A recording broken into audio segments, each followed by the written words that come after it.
আসসালামু আলাইকুম। পারজুবান drawing art থেকে তোমাদেরকে আবারও স্বাগতম।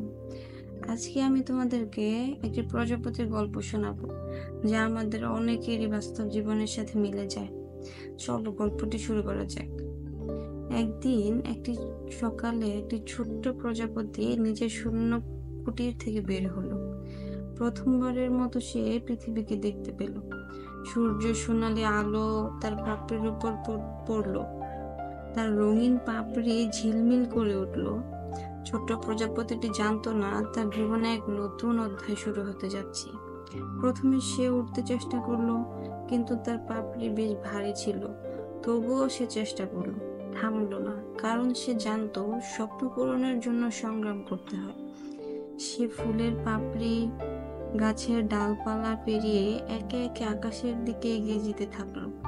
প্রতিটি ফ্লাইটে সে আরো শক্তিশালী, আরো আনন্দিত হয়ে উঠছিল। একদিন প্রজাপতিটি এক বিশাল আকাশে উঠছিল। সেখানে অসীম রঙিন আকাশ তার সামনে খোলামেলা ছিল। সেখানে সে বুঝলো তার পাপড়ির মধ্যে লুকানো ছিল এক অমীমাংসিত স্বপ্ন, যা তাকে আকাশের রঙে রঙিন করতে, পৃথিবী দেখতে চালিত করেছে।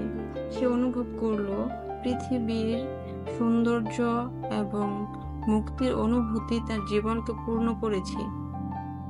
এভাবেই ছোট্ট প্রজাপতির এই অদ্ভুত যাত্রা তাকে শিখিয়েছিল, শুধু জীবনকে উপভোগ করলেই চলে না, গল্পগুলোকে, স্বপ্নগুলোকে ছোঁয়ার জন্য আমাদের কিছুটা সংগ্রাম করতে হয়। কারণ শেষমেশ প্রজাপতি জানতো যত বড় সংগ্রামী হোক, সেই সংগ্রাম তাকে এক নতুন আকাশের দিকে পৌঁছে দেবে। বন্ধুরা, গল্পটি কি তোমাদের বাস্তব জীবনের সাথে মিলে গেল?